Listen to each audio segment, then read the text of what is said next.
that's step one, is you have to build that partnership. And hopefully, like, now the iron is hot, strike it, because if you have been supporting your business and organization through this pandemic, how do you take advantage of that and make sure that now your voice is in the room? So make sure that now you're using your voice and you're saying some of these things. I think HR has a unique perspective. To your point, we don't cause a lot of these issues, but we help solve a lot of these issues.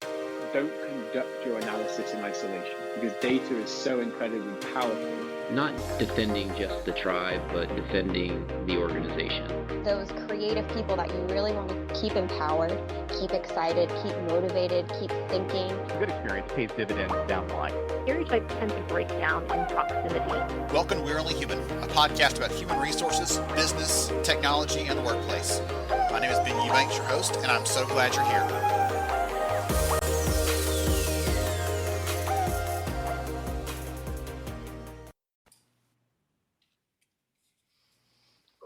Hey everyone, welcome to We're Only Human. I'm Ben Eubanks, your host. I'm so glad to have you here with us today. I'm looking forward to this conversation. My background is in the trenches as an HR leader, and every time I get an opportunity to bring someone back to chat with someone, it's regrounding myself. I'm making sure I've got a finger on the pulse of what's going on, and today is no exception to that. So I have Julie here from Televerde.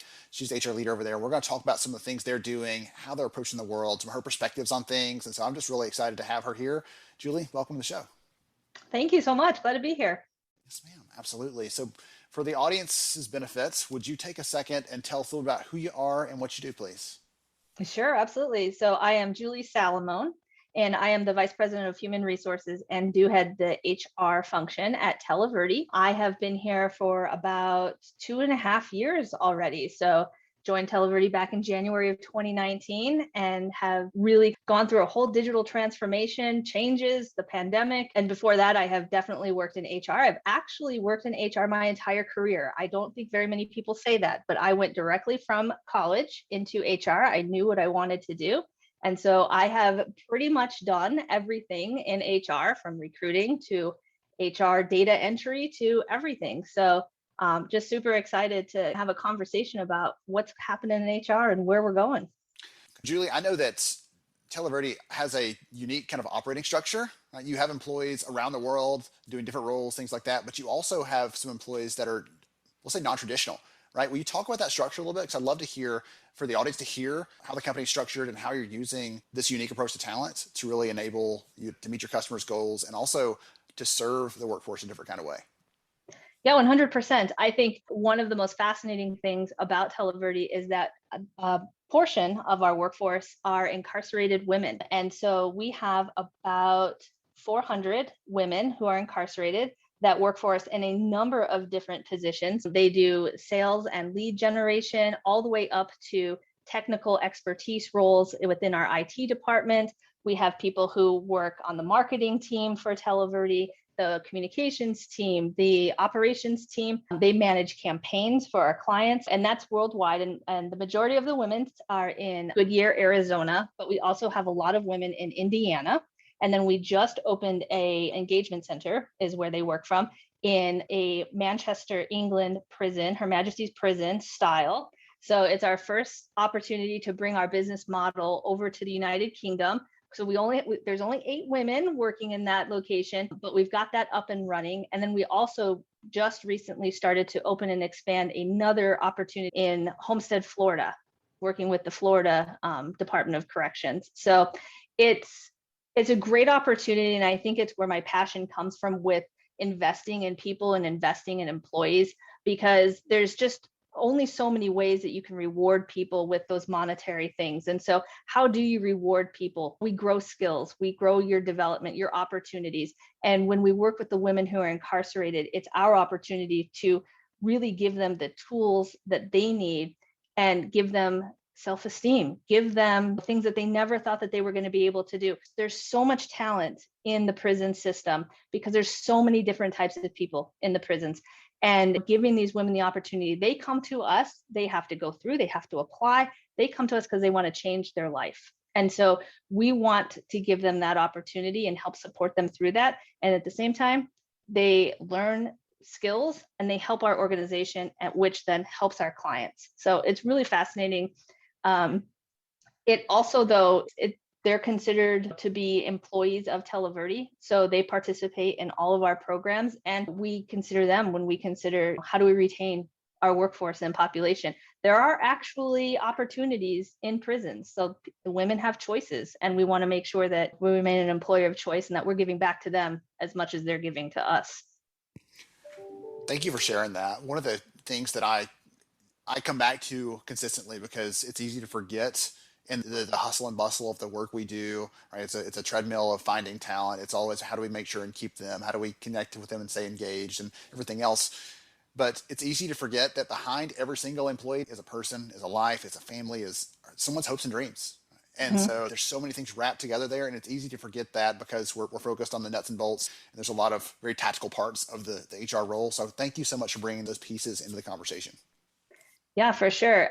It's our passion at Televerde, and I think it just leads us towards our mission and our vision of just transforming lives. So I've got to go back to something you said that I'd be curious about.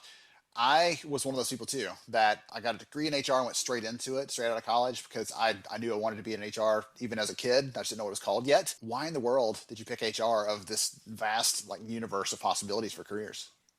So I think it has a lot of things to do with my parents are educators, and I knew I didn't want to be a teacher. And so then it's, what do you do? And I had this job at AMC Movie Theater. I joined them when I was a senior in high school, and I became an assistant manager. And suddenly my friend says, hey, I want to take the day off. Can you do orientation with the new hires? And I said, what? I don't know what to do. And she says, all you have to do is put in this video, and here's this book, and you just read from the book and get them to sign the forms. And I was like, oh, okay. So I do orientation, and thus an HR professional was born. I just was like, I can do this so much better. We need to change this. And then I built a whole training program. And then the next thing you know, I'm over HR for the theater, and I was still in college and I was like, can people really do this for a living, where this is all you do? I don't actually have to manage the movie theater. I can do this for a living. And so I switched my major in college my senior year and graduated and took an internship. And that was it. That is tremendous. I love that. I love the story there.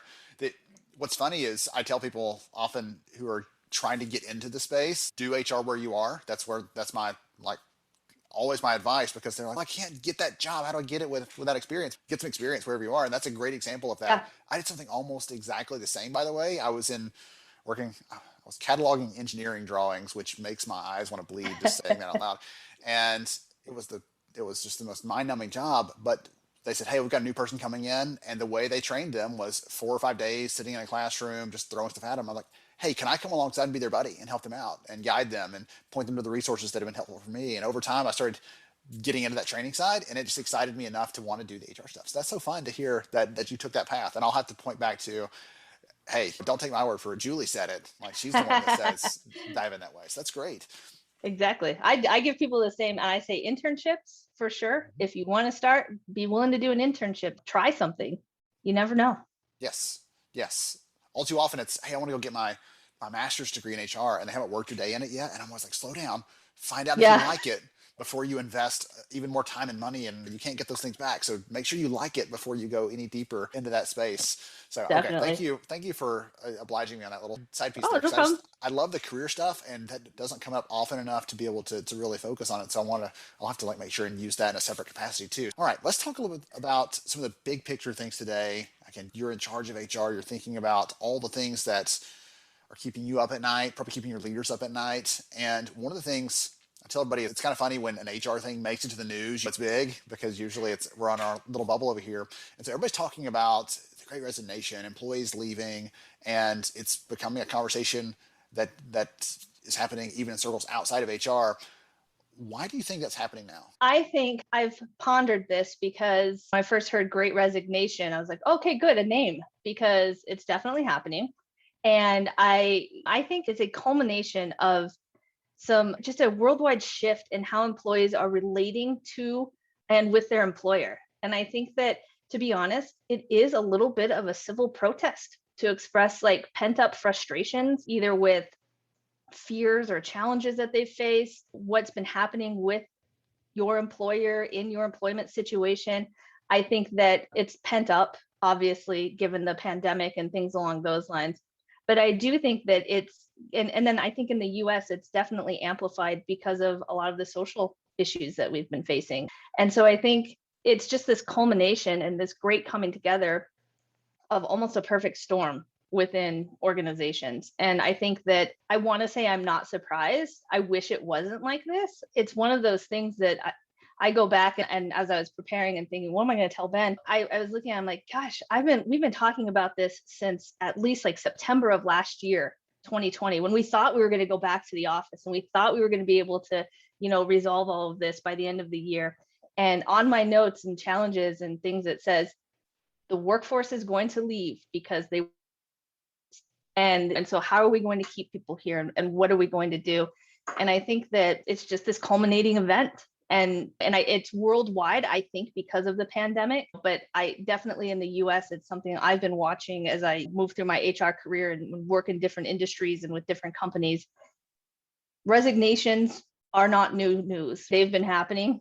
It happens in the US. Globally, it might not be quite so common for people to leave their job after a year and a half, 2 years. But I think it was a little bit inevitable. And I think like now we're facing the music of some of the decisions that companies have made. Facing the music is an interesting way of putting that. I'm thinking about, you're talking about this is something we might have, like our processes as organizations globally, right? Thinking about this holistically, we'll paint with a brush of all the HR leaders listening into this. Overall, we know, even though we don't always agree with it, we don't always support it, we don't always want it to happen, our organizations make choices that are going to be counterproductive for engaging our people, for making them excited, making them want to come to work, all those things. They make those decisions. And like facing the music makes me think of like suddenly we're reaping the results of whatever seeds we planted there. Mm-hmm. One of the things I was thinking, so one of the things really quick I was thinking about that before you got to that part though, is I was thinking about like the psychology of it for individuals.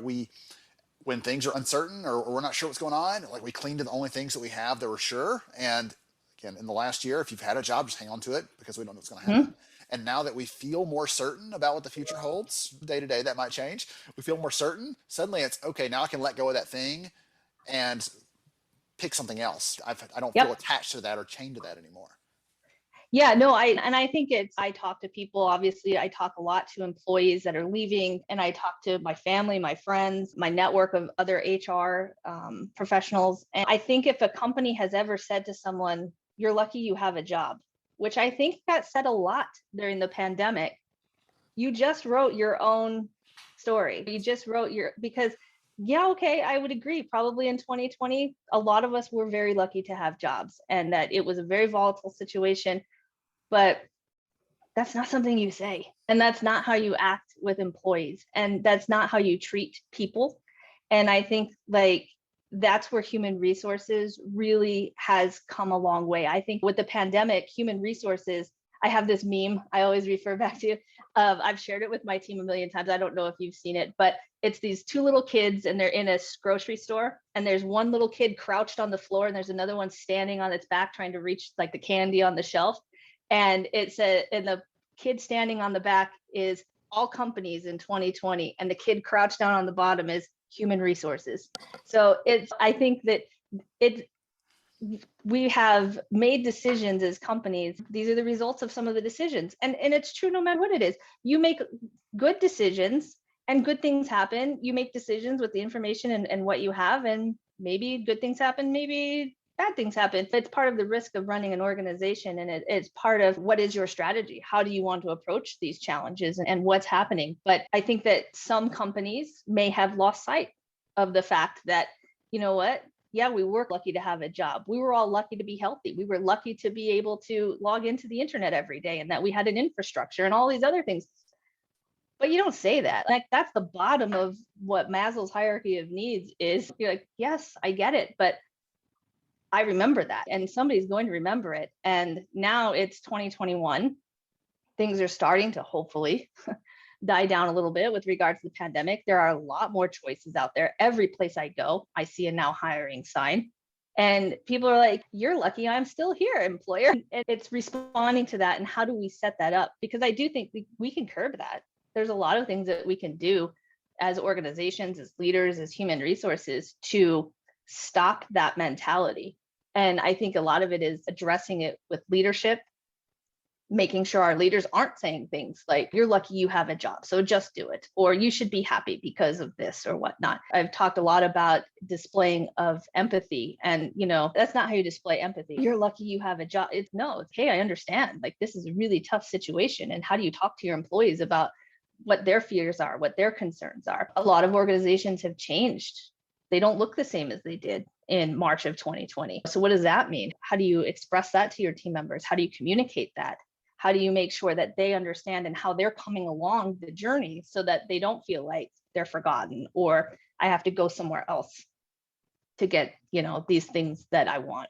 And then I think really what it comes down to is I really think for at least the past, I want to say 7 to 10 years, there has been like this shift, and a lot of companies, this idea of people need to be treated well. People need to be treated like humans. They're not cogs in a machine. This is why we talk about flat organization structures and what does hierarchy mean in your companies and things along those lines. And I think like we are now at the crux where this is not just for the hip, cool tech startup companies to talk about. This is what every company should be talking about. And how do you provide that higher level of self-actualization? How do you make people feel good about what they're doing and what they're producing for you? Sorry, I talk a lot. You're excited about it, and I'm excited about it too. So we'll have to trade the mic back and forth. That's awesome. I'm so pumped, and I'm like both. I'm cheering you on over here, and also yes. And in my head, when you said that, be glad you have a job, I've heard a manager say that in the past, and she was talking about these employees that she didn't agree with the things that they were doing, and it was not their policy or anything else. She just didn't agree with their perspective on things, and that was one of the things she said. And in this same organization, so this is happening right here, in the same organization over here, I had just finished this little experiment, this study of one of our other leaders who had turnover that was like a tenth of that of the rest of the organization. It's like, what's going on over here in his space? Because that's something incredible. I can't wait to figure out what it is. I'm a data nerd. I'm a research nerd. I love to figure these things out. And so I spent some time with him. And one small example is when someone starts, he gives them a letter for this very low paid, very difficult job that's going to require them a lot of emotional stress and everything else. He gives them a letter that says, I'm so glad that you are here, Julie, and you matter to me. You mean a lot to this team. I saw some things in you, and that's why you're here, because I think you're going to bring some great stuff that we don't have and help fill some gaps and really serve these clients that we love with dignity and respect and so on. Contrast that sort of sentiment with, you should be glad you have a job. It becomes very apparent, goodness, who would choose that other option, right? Who would choose that when you've got someone that says, I appreciate you for who you are and what you bring. And not only that, but I want to help you be even better than you are right now. Every one of us would jump at a chance to do that. Honestly, I'm an HR over here, and I'm watching this leader thinking, do I want to go and work for him just because he's that amazing of a leader? But it inspires people and makes them want to bring their best. And I don't know why that exists sometimes. The other side of that, where managers think that, or leaders think that, or they have that, it's a very outdated mentality that people just appreciate the bare minimum thing. We're trading dollars for hours. They should just be happy with that. But that does happen. And I think with the pandemic, but I think with the pandemic, it shifted us back to this survival mode. And when you're in survival mode and you're in stress mode and whatnot, your more natural tendencies come to bat. And if you haven't, honed these skills as a leader and haven't done some of these things, you end up, something comes out of your mouth, like you're lucky to have a job. And it's, whoa, hold on a minute. It may be on purpose. It may not be on purpose. I'd like to think that most of the time it's just people need to be taught, and they need to hone these leadership skills to develop these cultures within organizations. And we talk about them as subcultures within the larger culture. But yeah, I think and these things we can't avoid them. You can't avoid a worldwide pandemic and the stressors that caused, and you can't hide from it, if that makes sense. Yes, absolutely. So that kind of extends us into the next thing I want to ask you, because as HR leaders, I don't know about you, but I have been guilty of, there's something extra to be done. I'll just take that on. I'll put that on my shoulders. I'll take the extra burden. We'll make that work. We're the first to say that The example you gave earlier, by the way, perfect example of that, right? The meme thing. Mm-hmm. Last year, my favorite saying was whenever I'd see someone say, "Thank you to the essential workers," I'm like, and thank you to the HR people who recruited and trained and make sure they get paid. Thank you to all of you, because no one ever Yes. did that. So we are the first to take that on ourselves. But when it comes to making these changes happen, like you're talking about, some of the issues are not caused by us, and they aren't owned by us, and they can't be solved by us. So talk about how you get managers involved in this, whether it's helping them to see the vision or helping them to build the right skills and the right tool sets so they can do this. How can people solve for that? Because this thing you're talking about, for us, it's right now, it might feel abstract, but for some people listening to this, it's wow, they can picture that manager in their head who would say that to someone. And how do we help to solve I think I'm lucky to be part of an organization where I feel like I have a partnership with the business. And I think that's step one, is you have to build that partnership. And hopefully, like, now the iron is hot, strike it. Because if you have been supporting your business and organization through this pandemic, and it might have been in a tactical way, it might have been, we're processing COVID tests, we're making sure people know what the policies are, we're doing some of these things. But that's partnership. And how do you take advantage of that and make sure that now your voice is in the room? So make sure that now you're using your voice and you're saying some of these things. I think HR has a unique perspective, to your point.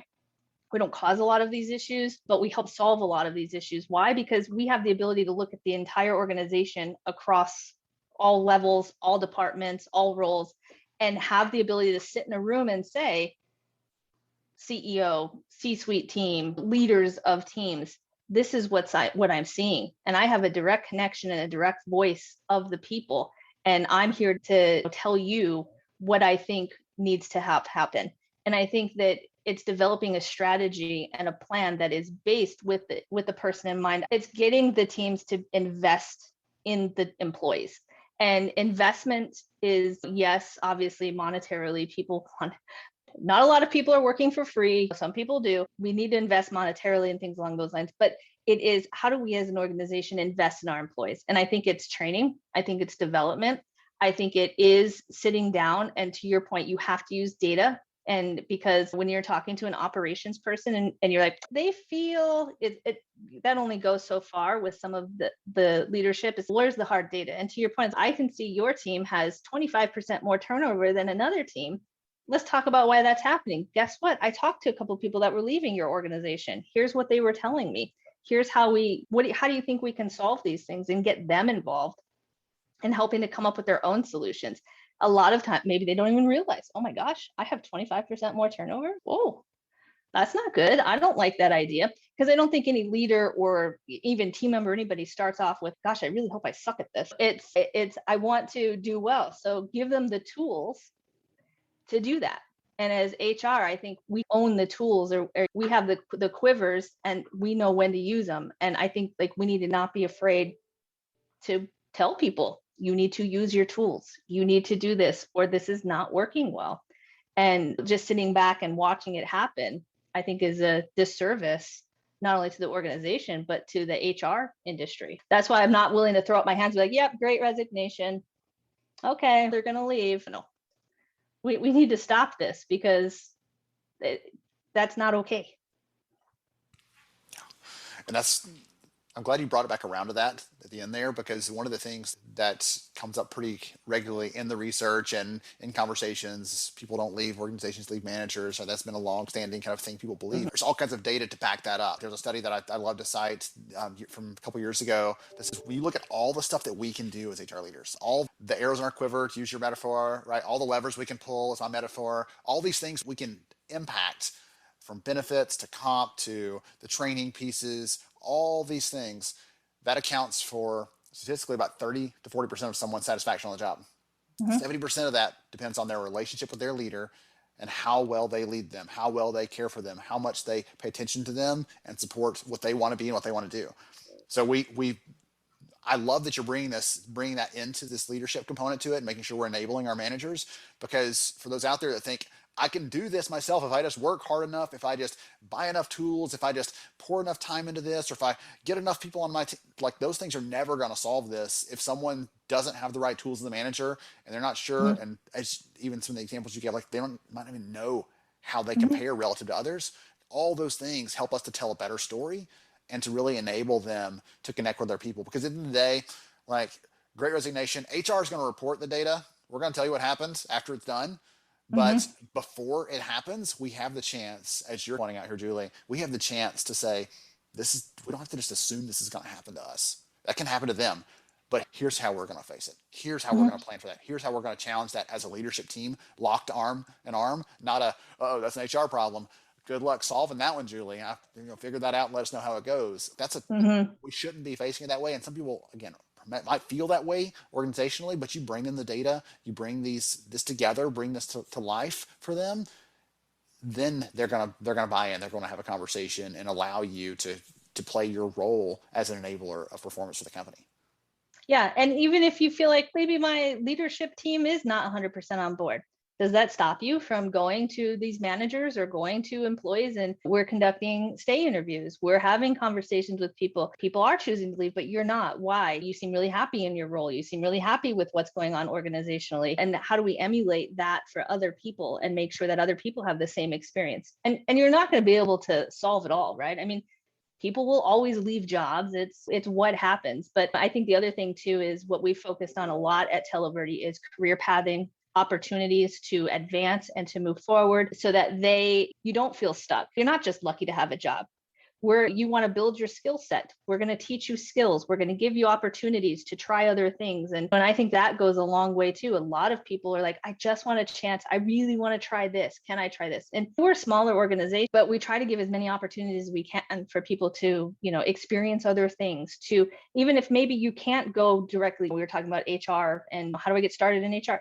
Even if you can't go directly into HR, but I can give you opportunities. Do you want to shadow somebody? Do you want to be mentored? How do you want to approach this? And that is intrinsic value that I think people get from their work environment. It's, you know what, they care about me, not just for what I'm producing for them today, but what can I do for them in the future? Or maybe if it's not even them, they care so much about me, they'll give me skill set and I might go get another job somewhere else. But we did it with the intention of, we want to make you better. We want to make you succeed. We did some research earlier this year and found that about 9 in 10 workers have left the job because they said, I did not see an opportunity to grow or develop in front of me. Over the course of their career, at some point, they've left the job because of that. That's been a big driver. And yet we asked that same audience, for those of you who did leave, would you have stayed if they had just painted a picture of what this could be, of what opportunities were ahead of you? And 88% of them said, like, yes, I would have stuck around. I would have gladly stayed there if I had seen some sort of path. And I'm glad you brought that piece up in the conversation. One of the things I'll encourage the people listening into this to do is, even if you are doing, as Julie just said, like you're helping people think about this, you're trying to find opportunities, even if you're small, like being flexible at how you approach that, make sure people are aware of that. Because the people that left said, I didn't perceive anything there. I didn't see it. It could have existed just over here, but no one made me aware of it. So make sure that we do all this great work, and sometimes we do a bad job of communicating that. We need a marketing person on our shoulder saying, hey, here's how you tell everybody how this is going to impact them, or here's the benefits, or here's how you promote that, instead of it being just another HR program, but here's the impact and the benefits and the return on investing back into our people. So I want to encourage people listening into this, even if you're doing that, tell people about it. If you're not doing that, Julie gave you some great examples for how to try to bring that into the talent practices you have so that becomes a priority, because the research shows it's a critical piece, not just for engagement, not just for retention, but for leading to actual performance of the business. There's some great data out there to back those things up. Yeah, and you could even use it for your organization's own strategic advantage. We know we're going to need this skill in 6 months or a year. Somebody wants to learn new skills. Can I teach them this skill? Then now you have a bench of people who can help solve your problems that you're going to have tomorrow, and that you've given them the experience and the opportunity. It works. It's 2 for 1. 2 for 1. Love it. All right. Everyone's probably enjoyed the conversation today. I know everyone has. I know I have. I've took a ton of notes, got a lot of great ideas from you, Julie. If someone is interested in learning more about Televerde, they want to know more about what you and the team are up to, how the company works, all those good things, what's the best way for them to connect or connect with you personally? It doesn't matter to me which one that is, because I think there's some interest in both. Yeah, no, for sure. We definitely have a website, televerde.com. We've got a lot of information about who we are, our business model, how we support our clients. And then there's also information just about our culture and how do we do business. So that's a great opportunity. We also have live chat and other things on there if you're interested in knowing just a little bit more. If you want to reach me directly, you can certainly, I'm on LinkedIn as well. And it's just Julie Salomone, I think MAHR. But the other thing, and you could email me as well, and it's just at televerde.com. And I'm happy to connect. I love connecting with HR professionals, building a network. It has been instrumental during the pandemic. I can't tell you, it's every time something else comes up, it's a group email. What are you doing? How are you doing this? 100% love to connect with people, either LinkedIn or you can email me directly as well.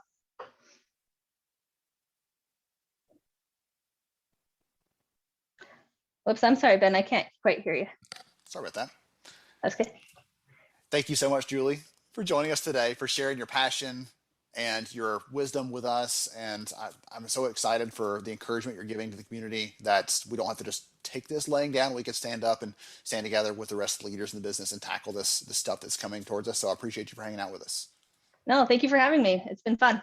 Absolutely. To everybody else, thanks for hanging out with us on We're Only Human. I appreciate you all for listening in, and we'll catch you next time.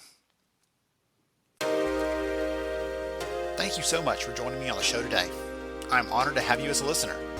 If you enjoyed this episode, please take 10 seconds to rate it at iTunes, Stitcher, or wherever you listen to your podcast.